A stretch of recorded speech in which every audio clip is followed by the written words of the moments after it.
Gejala kulit pada gangguan autoimun yang pertama adalah perubahan warna kulit, penebalan warna kulit, ruam, gatal-gatal, melepuh segala macam, maka kita harus curiga apakah ini suatu proses autoimun atau tidak. Sehingga kita harus melihat apabila suatu proses autoimun, maka kita harus konsultasi dengan dokter Anda.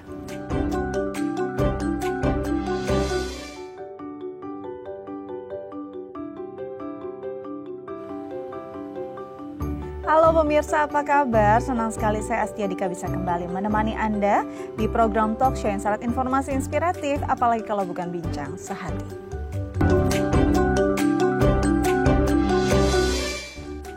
Pemirsa, bincang sehati, akhir-akhir ini sepertinya kalau kita mendengar kesehatan banyak orang gitu ya, ada saja keluhannya yang ternyata autoimun gitu.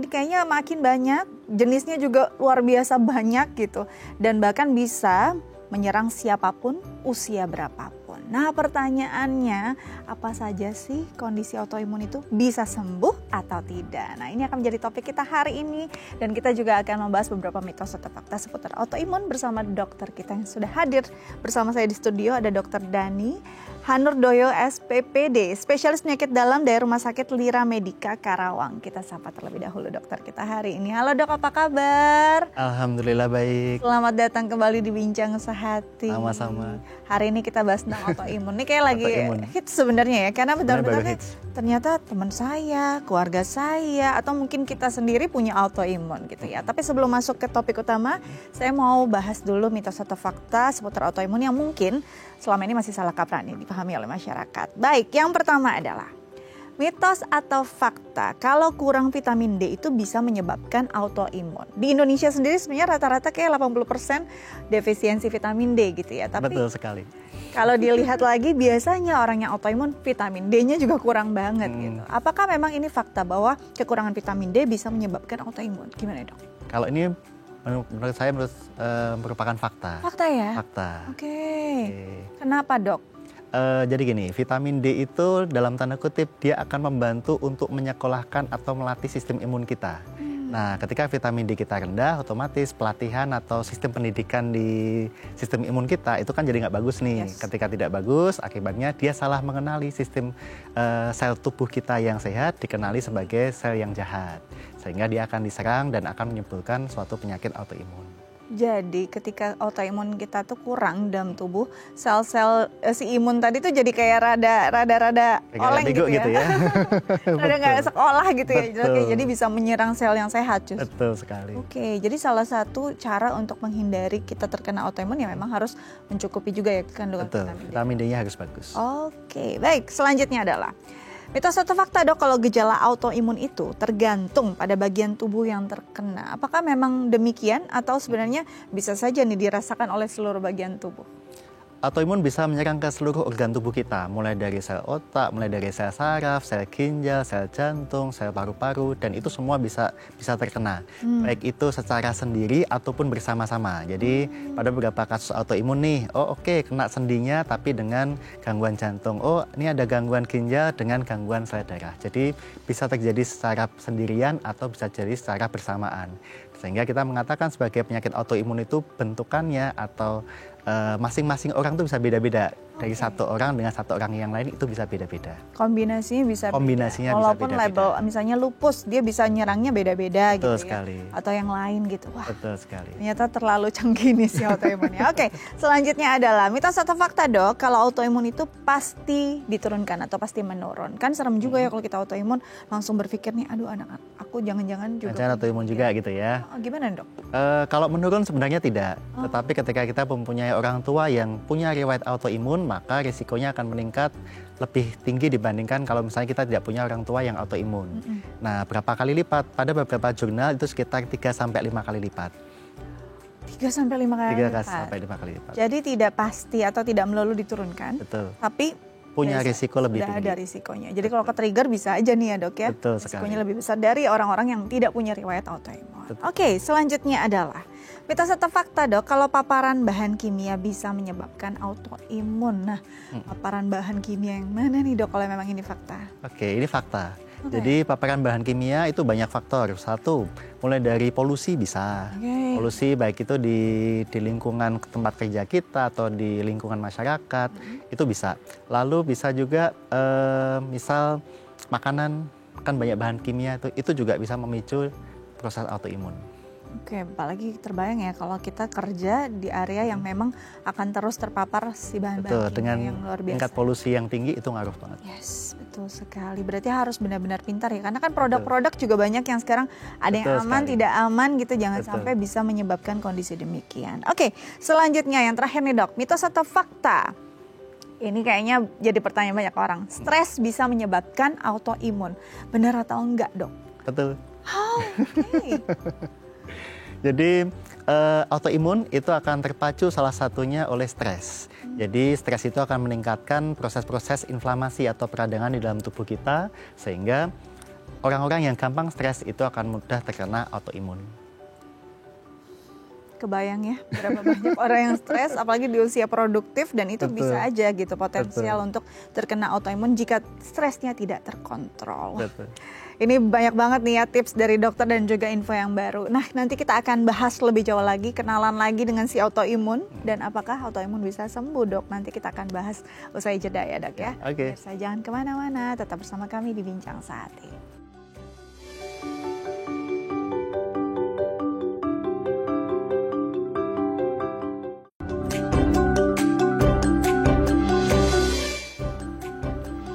Baik pemirsa, kembali lagi bersama kami di Bincang Sehati. Kita akan bahas topik utama kita tentang autoimun bisa sembuh nggak ya? Nah pemirsa di rumah yang mungkin mau berkonsultasi langsung dengan dokter kami hari ini bisa loh menelpon kami di 021-290-32644 atau DM ke Instagram kami di @bincangsehati.itv. Kita lanjut lagi dengan dokter kita hari ini, Dr. Dani Hanurdoyo SPPD, spesialis penyakit dalam dari Rumah Sakit Lira Medica Karawang. Oke, dok, kita bahas autoimun. Nah, mungkin sebagian pemirsa masih banyak yang bertanya-tanya, tahu dengar istilahnya autoimun tahu, tapi apa sih yang terjadi pada tubuh ketika seseorang tuh bermasalah dengan imunnya gitu ya. Nah, autoimun ini didefinisikan secara sederhana untuk pemirsa di rumah tuh seperti apa, dok? Oke, jadi autoimun itu adalah sistem tubuh kita. Jadi kita kan punya sistem imun nih, kekebalan tubuh. Sistem imun tubuh kita itu mengenali sel sehat kita itu sebagai benda asing. Sehingga sistem tubuh kita itu mengenali sel tubuh kita itu sebagai sel sehat dan dia akan diserang, dia akan dirusak, dia akan dihancurkan. Sehingga sel tubuh yang sehat itu akan jadi rusak. Mudahnya sih seperti itu. Kenapa bisa seperti itu ya? Kita salah mengenali. Nah, jadi sistem imun tubuh kita itu salah mengenali. Oh, ini harusnya teman kita nih, tapi ternyata kita anggap sebagai musuh. Mudahnya seperti itu untuk autoimun. Seperti itulah istilahnya si garda-garda terdepan nih, tentaranya salah nih mengenali musuh yang mana temannya gitu ya. Betul. Nah ini kan kalau sampai istilahnya sel imun lupa ingatan gitu ya. Ini kan prosesnya apakah secepat itu atau ini karena pola hidup yang lumayan lama gitu. Karena kita juga banyak yang melihat anak-anak kecil juga ada loh yang autoimun gitu ya. Nah, ini penyebab autoimun itu seperti apa? Apakah nggak bisa dibilang, oh ini harga mati seperti ini semuanya sama gitu? Atau memang saking banyaknya sangat bervariasi penyebabnya? Oke, kita bagi sel tubuh kita, sel imun tubuh kita yaitu ada dua. Yang pertama adalah sel innate immunity sama adaptive immunity. Innate immunity itu apa? Sistem tubuh yang memang bawaan dari lahir. Nah, jadi sistem imun tubuh yang memang tidak terlatih lah ya, mudahnya seperti itu. Lalu yang kedua adalah adaptive immunity atau sel tubuh itu yang memang dilatih, yang memang dikelola dan memang disekolahkan supaya dia jadi lebih baik. Nah, dua sistem imun tubuh kita ini memang harus kita jaga nih, supaya apa? Supaya bisa mengenali sel mana yang sebagai musuh, sel mana yang sebagai teman. Nah, proses untuk pengenalan ini, proses untuk pelatihan ini yang itu kadang-kadang sering kali bermasalah. Nah, makanya kita membutuhkan seperti vitamin D untuk apa? Untuk melatih sel imun tubuh kita ini supaya dia bisa mengenali mana yang teman, mana yang ini musuhnya, semacam itu. Oke, jadi salah satu penyebabnya yang tadi kan kita juga sempat bahas ya, bahwa kekurangan vitamin D gitu ya. Betul. Nah, kekurangan vitamin D ini sebenarnya sumber-sumbernya kan kalau di Indonesia sendiri kita tuh tercurah matahari banyak ya. Betul. Walaupun akhir-akhir ini mendung ya, kelabu ya dok ya.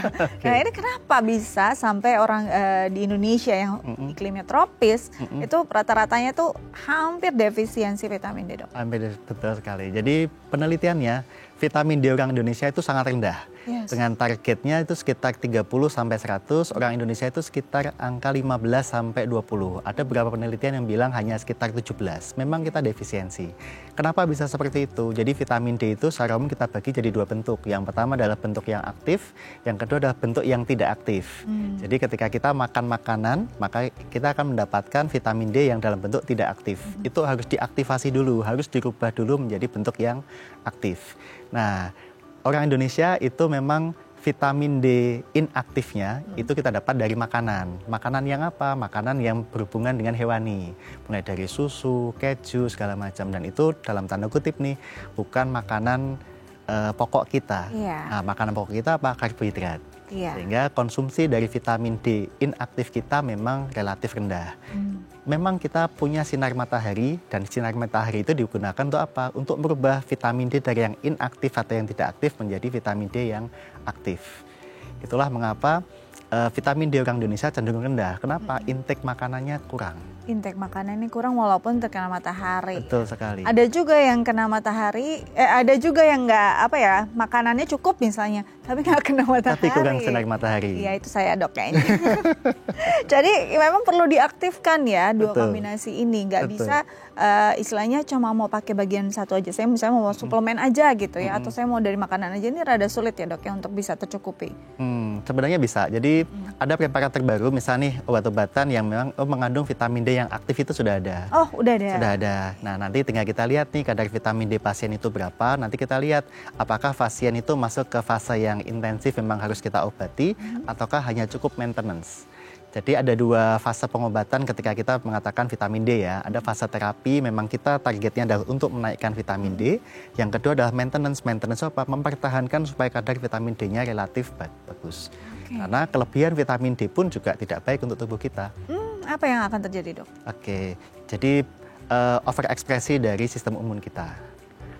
Jadi sistem imun kita terlalu ekspresif terhadap sel tubuh kita sendiri.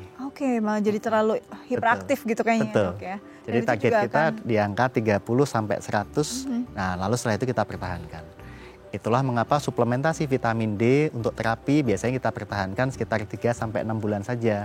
Supaya tidak terlalu panjang.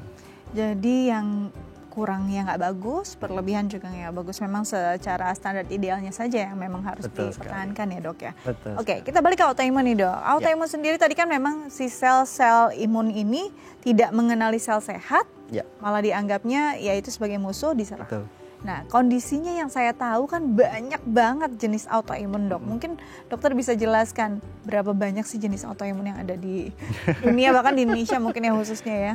Autoimun itu bentuknya banyak sekali. Yang paling gampang lah ya, yang paling sering salah satunya ya seperti lupus, systemic lupus erythematosus atau kita mengatakan SLE. Lalu ada lagi tuh rheumatoid arthritis, ada lagi gangguan tiroid bisa, ada lagi Sjögren syndrome, ada lagi spondyloarthrosis, jadi banyak sekali. Tergantung dari organ mana yang terkena. Nah, organ yang paling banyak terkena untuk autoimun adalah sendi. Jadi mayoritas pasien-pasien autoimun itu akan mengalami nyeri sendi. Dan itu dialami di beberapa penelitian sekitar 50-60% pasien autoimun selalu akan mengalami nyeri sendi. Hanya tinggal kita lihat nih, ini spesifik atau tidak. Terus kita cek lagi apakah ada namanya serofaktor yang lain atau tidak. Contoh nih, misal kita curiga rheumatoid arthritis nih, maka kita akan cek tuh rheumatoid faktornya gimana, seropositif atau negatif. Misal kita curiga lupus, kita bisa cek ananya, baik itu ana IF atau ana profile. Jadi memang kita harus kombinasikan dengan pemeriksaan penunjang yang lain dan kita lihat target organnya apa.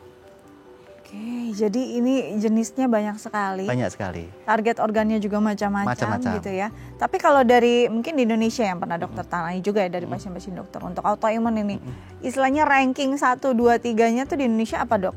Yang paling banyak lupus. Lupus? Lupus. Faktor apa sih dok yang menyebabkan penduduk Indonesia ini banyak yang kena lupus? Karena sebenarnya yang paling mudah diperiksa salah satunya adalah lupus. Paling mudah. Nah, paling mudah. Dan yang kedua adalah guideline-nya, jadi petunjuk diagnosisnya itu relatif jelas. Nah, tapi ketika kita cari lebih jauh, kasus-kasus seperti rheumatoid arthritis, kasus-kasus seperti tiroid itu sebenarnya banyak di masyarakat.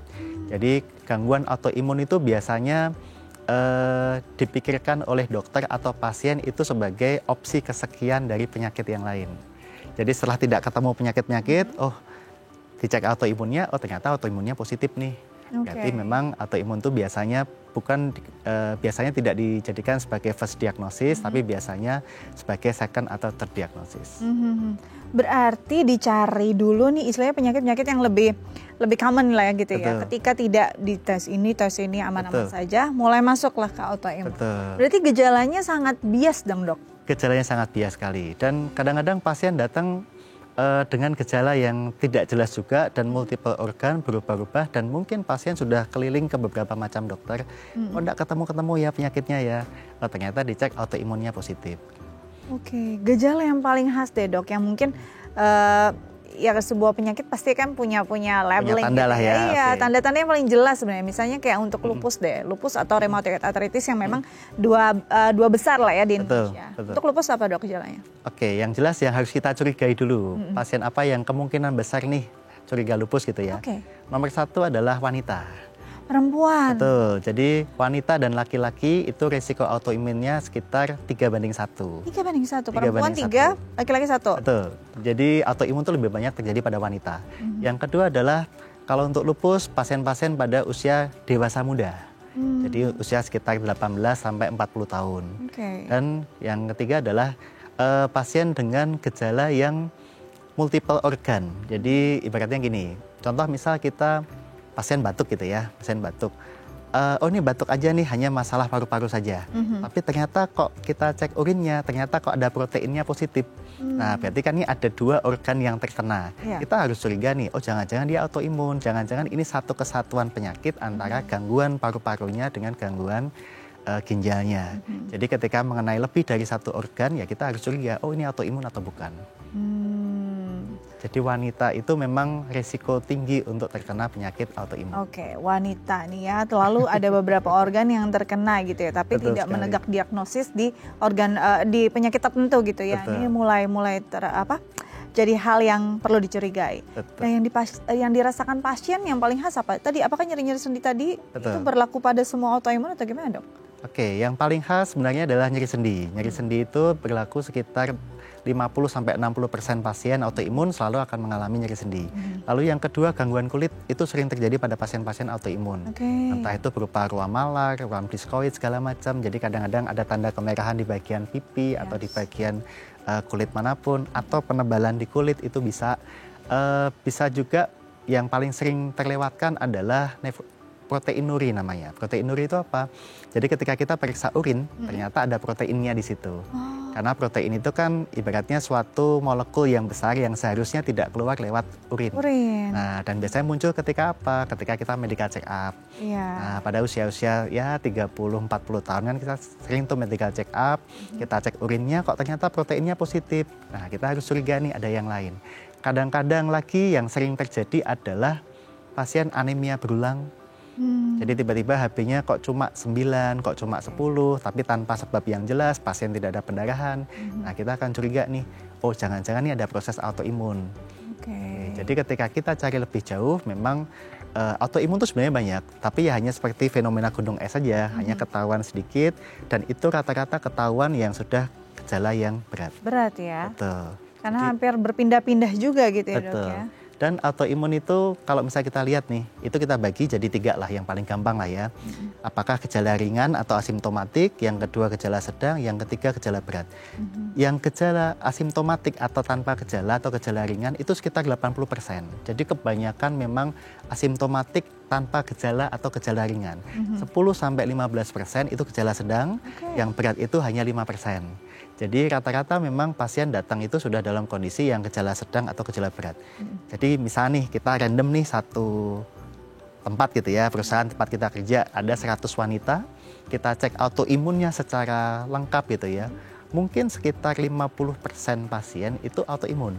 Autoimunnya terindikasi positif, hanya mungkin dia termasuk gejala yang asimptomatik atau gejala ringan yang mungkin nggak perlu diobatin aja nggak kenapa-napa. Oh sayangnya kita nggak deteksi dininya kurang banget ya dok. Kita ya? tidak sampai sedetail itu sebenarnya untuk saat ini di Indonesia. Nah permasalahannya kalau yang ringan-ringan atau asimptomatik itu nggak diketahui kan, terus nggak istilahnya nggak ditangani gitu, dan mungkin lifestyle-nya masih gitu aja, bisa nggak jadi gejala yang berat. Nanti kita bahas ya dok ya. Saya jeda. Pemirsa jangan kemana-mana, tetap bersama kami di Bincang Sehati.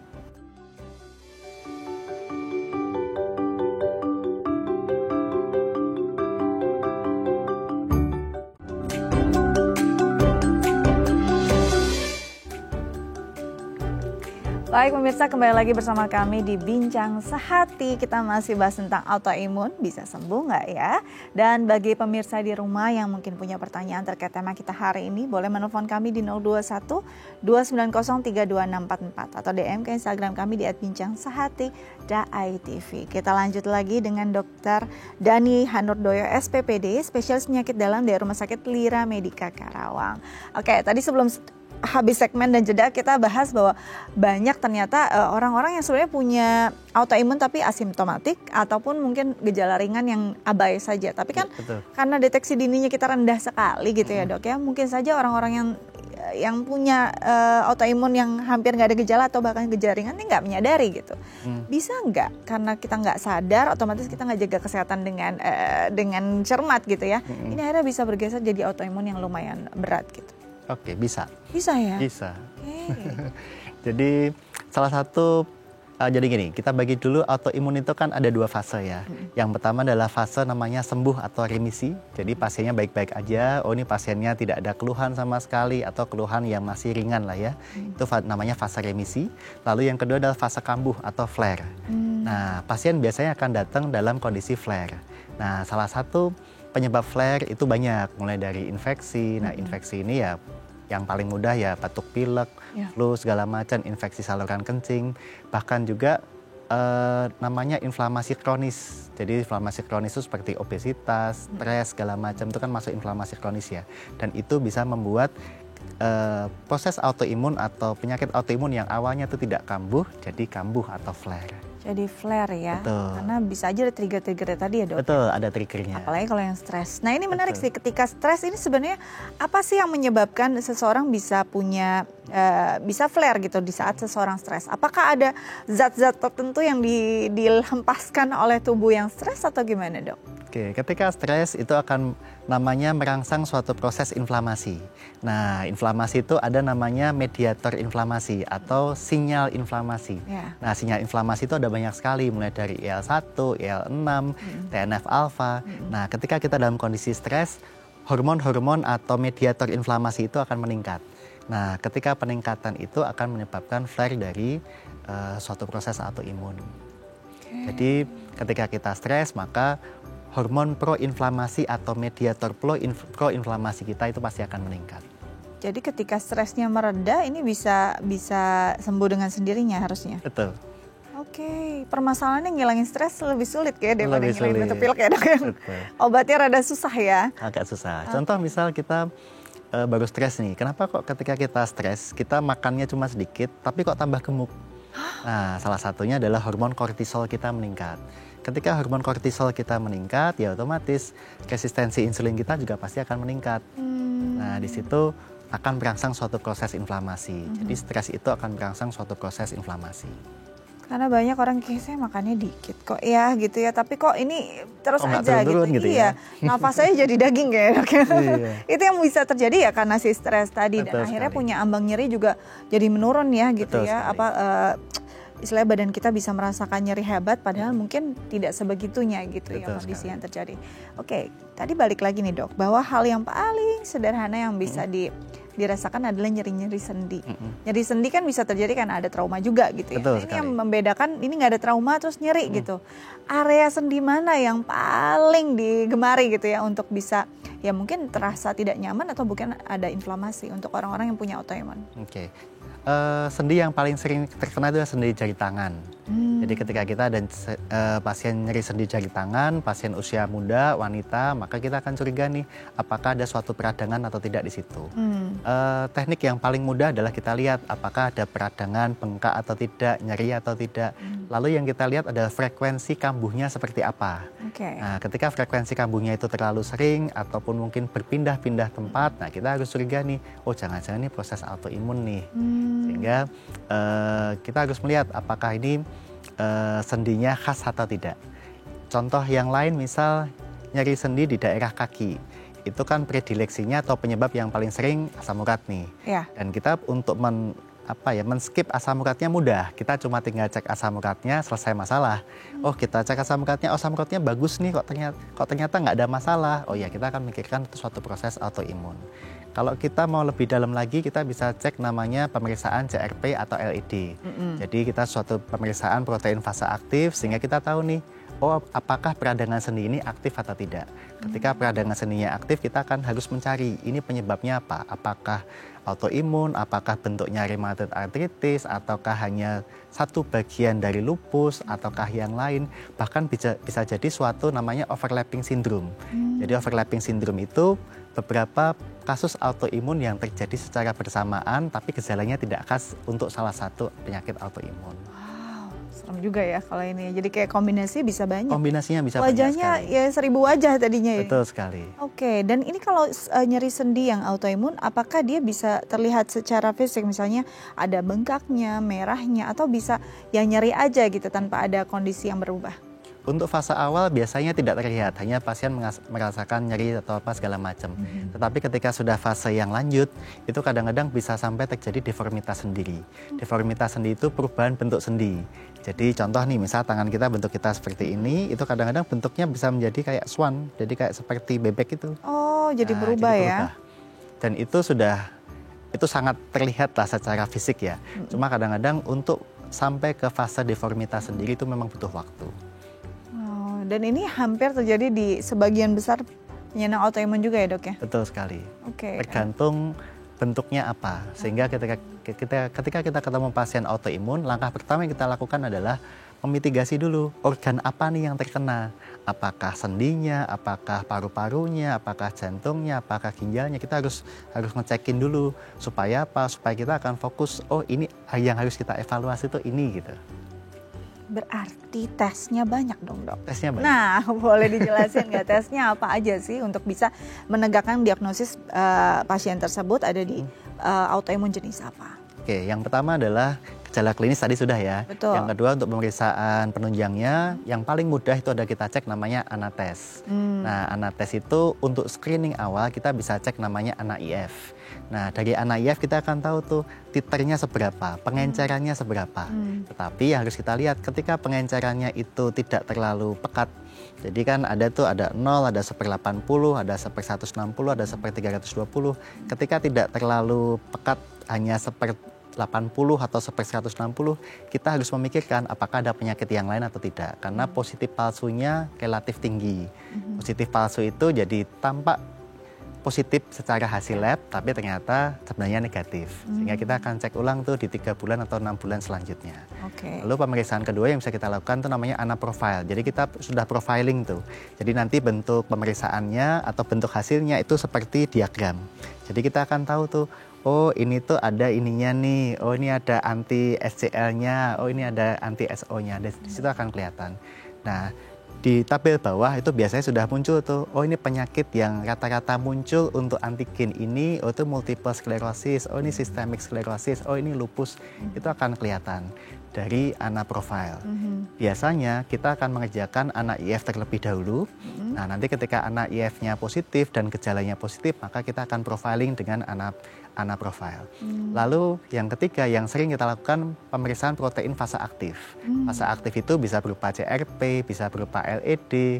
Kalau misalnya kita spesifik ke arah rheumatoid arthritis, kita bisa cek namanya rheumatoid faktornya. RF-nya ya? RF-nya. Jadi kita akan cek kira-kira ini mana yang lebih mendukung.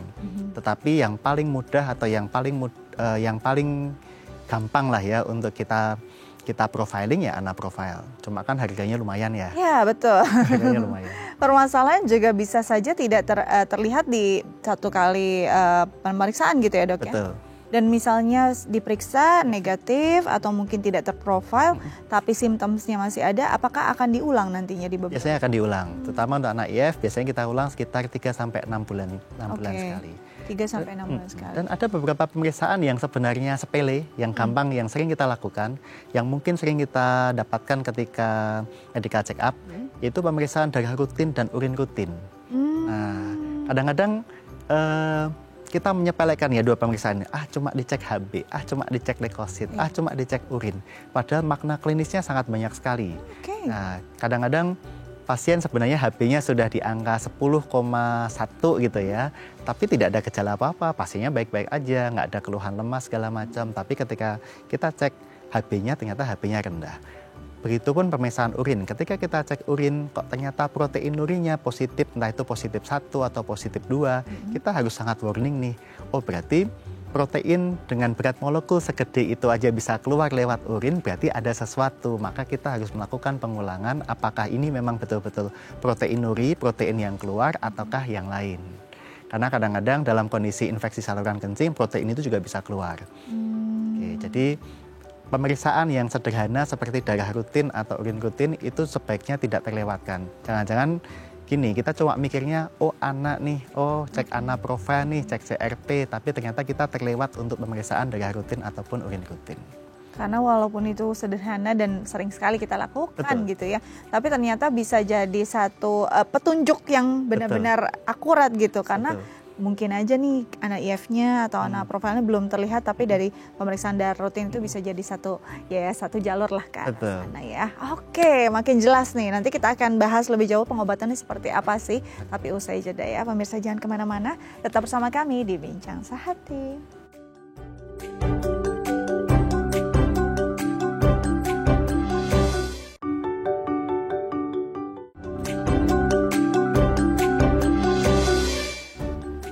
Baik pemirsa, kembali lagi bersama kami di Bincang Sehati, masih membahas tentang autoimun bisa sembuh nggak ya? Nah, bagi pemirsa di rumah boleh sekali berkonsultasi dengan dokter kami langsung di 0212903244 atau DM ke Instagram kami di @bincang_sehati.itv. Kita lanjut lagi dengan dokter kita, Dr. Dhani Hanurdoyo SPPD, spesialis penyakit dalam dari Rumah Sakit Lira Medica Karawang. Oke, dok, kalau kita bicara tentang autoimun jenisnya banyak. Pastinya pengobatan juga sangat beragam. Ketika memang sudah di-profile gitu bahwa bertemu nih dengan jenis autoimun tertentu. Pasti pengobatannya juga berbeda-beda gitu kan ya dok ya. Apa saja sih hal yang paling khas mungkin dari pengobatan autoimun yang mungkin paling famous juga yang terjadi di masyarakat Indonesia? Oke, untuk pengobatan paling enggak kita jadi dua fase dulu ya. Apakah dia pengobatan dalam fase yang remisi atau dalam fase yang baik-baik saja, ataukah dalam kondisi yang flare. Nah, itu kita bagi itu dulu. Nah, pengobatan ini kan identik dengan yang fase flare. Flare itu apa? Kambuh. Nah, tinggal kita lihat nih penyebab kambuhnya apa.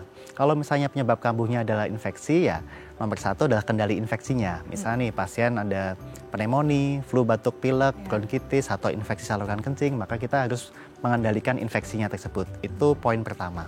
Lalu yang kedua adalah pengobatan untuk autoimunnya itu sendiri. Nah, untuk pengobatan autoimun kita akan menyesuaikan dengan namanya disease activity-nya. Disease activity itu apa dok? Itu adalah derajat kekambuhan pasien ini tuh aktivitasnya gimana, ringan, sedang, atau berat. Jadi saya ngambil contoh misal kasus-kasus lupus nih ya, kita bisa menghitung disease activity-nya dengan menggunakan scoring SLEDAI namanya. Jadi kita cek dulu angka SLEDAI-nya berapa, lalu kita hitung nih, kita masukin apakah dia disease activity-nya ringan, sedang, atau berat.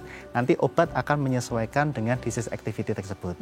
Nah, dan kita harus sangat hati-hati ketika target organnya ini suatu organ yang vital. Contoh nih, misal otak gitu ya. Contoh kasus lupus, misal selebritis lupus, ya kita harus sangat hati-hati.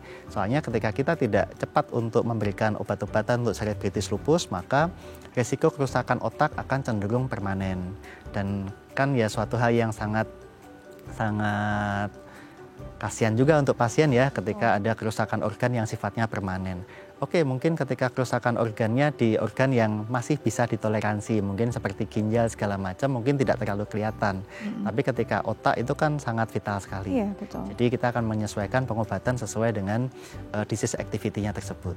Pengobatan yang paling mudah itu sebenarnya kita menggunakan steroid. Steroid itu bisa metilprednisolon, bisa dexamethasone, atau kita bisa menggunakan agen-agen namanya biologik. Jadi kita target organnya apa nih? Ada anti TNF alpha, anti interleukin 1, interleukin 6. Nah, tinggal kita lihat nih dari profiling labnya parameter inflamasi mana yang paling dominan. Nah, itu dari pengobatan. Lalu yang ketiga itu adalah pola hidup. Jadi pengobatan non farmakologis ini yang sering kali terlewatkan. Iya. Nah, non farmakologis itu termasuk apa? Pola makan, pola hidup, pola tidur, pola istirahat, olahraga. Nah, ini yang sering kali terlewatkan karena kita mungkin terlalu terfokus dengan pengobatan yang sifatnya obat nih. Obatnya apa? Obatnya steroid nih. Oh, obatnya dikasih hidroksikloroquine nih. Kadang kita terlalu terfokus di situ tanpa kita memperbaiki pola hidup kita. Jadi memang ini PR-nya banyak ya dok ya? PR-nya banyak sekali. Dan istilahnya sesuai kondisinya, tadi lagi kondisi remisi atau mungkin lagi kondisi flare, ini pengobatannya berbeda, jadi nggak bisa tuker-tukeran obat juga gitu ya? Nggak bisa. Beda sama penyakit flu biasa gitu. Betul kan? sekali. Bisa cobain obat aku nih kayaknya ampuh, tapi kalau ini benar-benar personal. Dan memang harus dicek dengan benar baru bisa jelas gitu pengobatannya seperti apa. Dan mungkin sebagian orang ada yang berpikir, oh autoimun tuh biasanya kulit aja kok, sendi aja kok gitu ya. Padahal ternyata bisa menyerang organ-organ vital, bakal tadi otak gitu ya dok ya? Otak, ginjal bisa, jantung bisa, paru-paru bisa, darah pun bisa. Dan obat itu akan menyesuaikan dengan target organnya seperti apa. Contoh nih beberapa obat-obat imunosupresan gitu ya. Kita mengatakan seperti mycophenolate mofetil ataupun mungkin imuran. Nah itu memang obat-obat yang memang target organnya lebih cocok di mana itu dokter akan menyesuaikan sesuai dengan target organ yang terkena apa. Oke, jadi nggak bisa juga sembarangan ya? Nggak bisa, dan masing-masing pasien itu target organnya sendiri-sendiri, sehingga obatnya mungkin sama, mungkin mirip, tapi monitoringnya pasti akan beda. Dosisnya juga pasti ya? Dosisnya juga pasti akan bervariasi beda. Sesuai kondisinya ya? Betul sekali. Oke, sebelum kita lanjut dok, ada pertanyaan dari pemirsa, lihat DM Instagram, saya bacakan ya. Dari @ima_57. Ini pertanyaannya, dok, kenapa ya sekarang banyak sekali wanita yang terkena autoimun daripada laki-laki? Sebenarnya itu pengaruhnya dari apa ya dok ya? Nah kalau dibilang pola hidup sepertinya laki-laki banyak juga ini yang merokok, hidupnya juga kurang sehat dari wanita. Tapi kenapa nih perempuan yang lebih banyak? Ini pertanyaan dari Mbak Ima ya. Oke, ini juga pertanyaan saya sih dok, kenapa ya? Apakah kenapa harus wanita gitu ya? Iya, kenapa harus wanita? Apakah dari sistem tubuh wanita ini ada yang memang dia akan lebih rentan dan juga potensial terkena autoimun? Gimana dok? Oke, memang autoimun itu wanita dan laki-laki 3:1 ya. Dan salah satu penyebabnya adalah hormon. Jadi hormon pada wanita yang lebih dominan adalah hormon estrogen. Yes. Nah, hormon estrogen itu akan berkorelasi dengan sistem imun tubuh kita. Jadi memang hormon estrogen itu dari awalnya, dari falsafah awalnya itu memang hormon untuk kekebalan tubuh sebenarnya. Sehingga secara tidak sadar itu sebenarnya wanita itu punya kekebalan tubuh yang lebih tinggi dibandingkan laki-laki. Sistem imun wanita itu lebih tinggi daripada laki-laki. Tetapi ketika saking kuatnya sistem imun wanita itu kadang-kadang overekspresi atau terlalu berlebihan. Sehingga mengenali yang sebenarnya teman menjadi musuh. Sehingga memang hormon estrogen itu memang akan meningkatkan daya tahan tubuh tetapi berpotensi untuk overekspresi. Oke, jadi ini kayak sebenarnya ada kelebihan dan kekurangan. Ada kelebihan dan kekurangan. Karena kan kalau hormon estrogen kan yang saya tahu juga wanita jadi akan lebih punya potensi lebih dikit gitu ya, lebih sedikit dan lebih rendah untuk yang mungkin stroke ataupun serangan jantung karena dilindungi oleh hormon estrogen ya. Tapi kalau dia overekspresif akhirnya timbul masalah baru gitu ya. Berarti akan jadi masalah juga dong dok ketika kan banyak nih perempuan juga punya masalah nih terhadap hormonnya ya atau di masalah reproduksinya. Jadi ketika tidak terkontrol dan dibiarkan saja itu juga bisa mengarah pada kondisi-kondisi yang tidak diinginkan apalagi autoimun begitu ya. Betul. Jadi contoh paling mudah gini, ketika kita stres, mungkin wanita stres ya bukan saya ya. Ketika wanita stres, apa yang terjadi yang paling mudah? pasien akan mengalami gangguan menstruasi. Iya, siklusnya Haidnya, berantakan. nah betul sekali, bisa terlalu pendek, bisa terlalu panjang. Yes. Sehingga stres itu akan memicu suatu proses inflamasi dan pasti akan mempengaruhi hormon estrogen.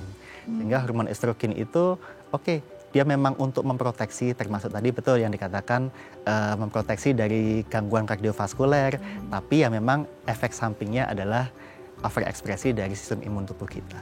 Oke.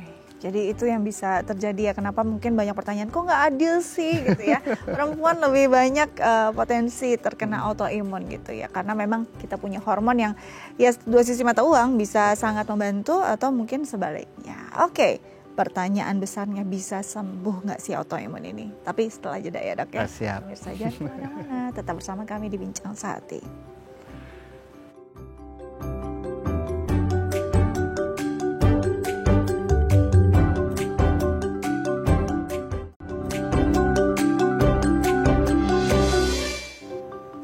Baik pemirsa, kembali lagi bersama kami di Bincang Sehati. Kita masih membahas tentang autoimun bisa sembuh atau tidak, dan masih bersama dengan dokter kita hari ini, Dr. Dhani Handordoyo SPPD, spesialis penyakit dalam dari Rumah Sakit Lira Medika Karawang. Nah, pertanyaan yang ditunggu-tunggu banyak orang pastinya ya, apalagi yang punya autoimun, bisa sembuh nggak sih dok? Oke, sembuhnya autoimun itu adalah remisi. Remisi itu adalah kondisi di mana tidak ada keluhan, atau kalaupun misalnya ada keluhan, keluhannya sangat minimal, ataupun dosis obat yang sangat minimal sekali.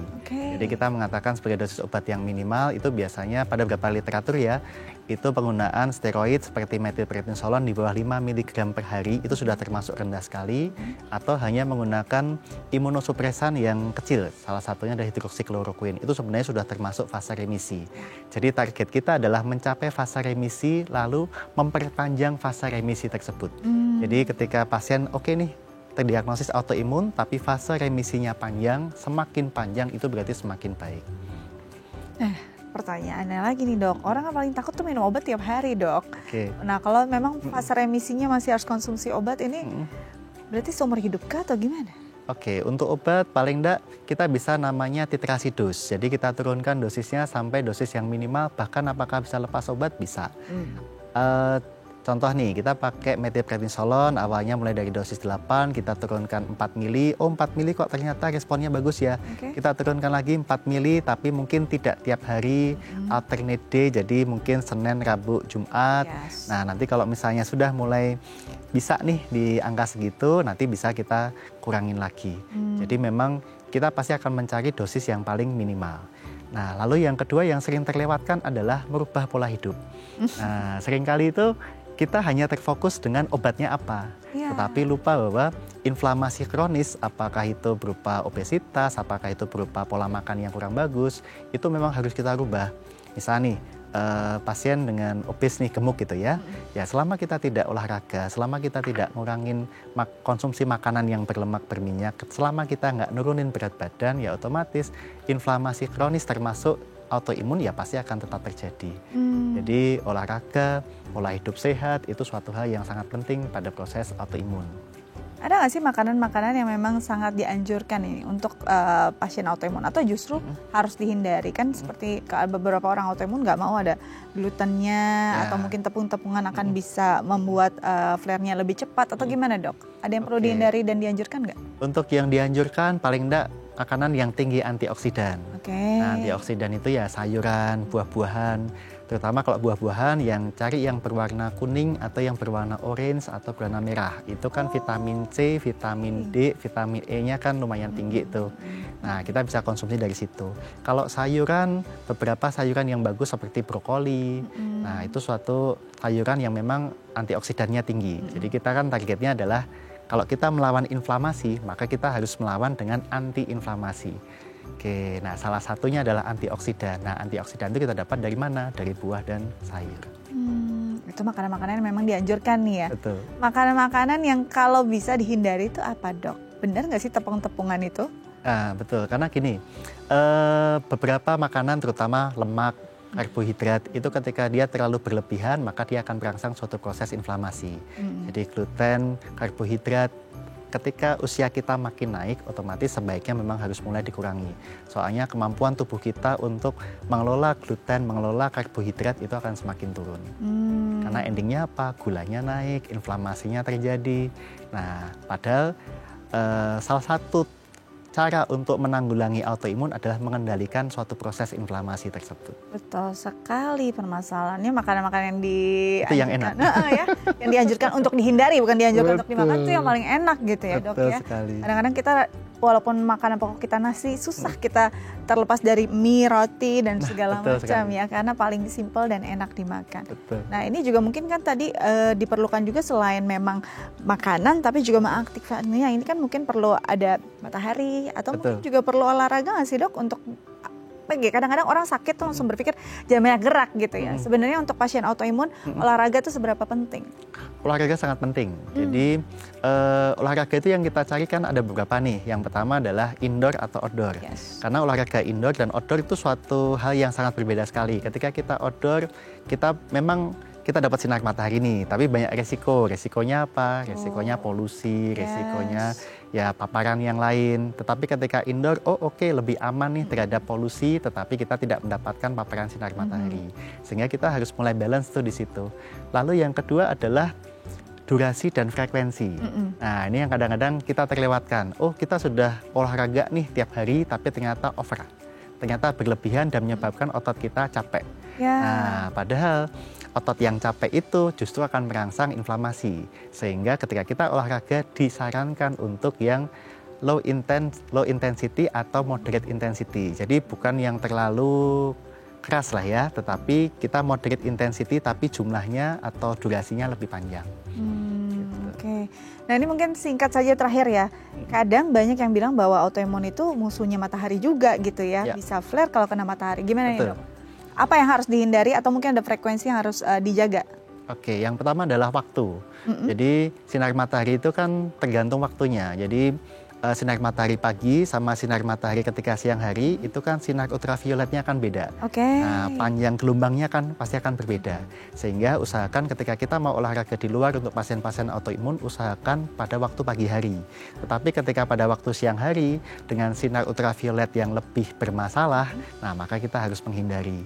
Sehingga kalau misalnya nih pasien autoimun mau olahraga, ya olahraganya pagi hari. Tapi ketika kita mau olahraga atau aktivitas di luar, outdoor di siang hari, ya kita memang harus pakai penutup, pakai tabir surya segala macam. Untuk apa? Mencegah paparan dari ultraviolet. Jadi bukan berarti tidak boleh kena sinar matahari, tapi lihat waktunya. Lihat waktunya. Yang tepat ya, yang bisa meminimalisir risiko terjadinya flare karena matahari. Betul sekali. Baik, Dokter, terima kasih banyak. Banyak sekali yang bisa kita bahas hari ini dan mungkin bisa jadi bekal juga ya untuk pemirsa di rumah bisa menjaga kesehatannya dan orang-orang yang disayangi ya. Karena keluarga adalah hal yang paling indah dan juga paling berkah gitu ya. Makanya kita harus jaga kesehatannya. Dokter, terima kasih banyak. Sama-sama. Semoga bisa berbagi inspirasi lagi di sini ya. Sama-sama. Baik, pemirsa, sekian bincang sehati hari ini. Jangan lupa untuk mengunduh The iPlus di gawai Anda untuk bisa menonton tayangan ulang kami dan juga menggenggam inspirasi kapanpun, dimanapun. Akhir kata, saya Astia Dika pamit undur diri. Jangan lupa untuk menyaksikan kembali tayangan kami di Bincang Sehati The ITV dan juga mungkin update-nya ya di Instagram kami di Bincang Sehati The ITV. Saya Astia Dika pamit undur diri. Sampai jumpa.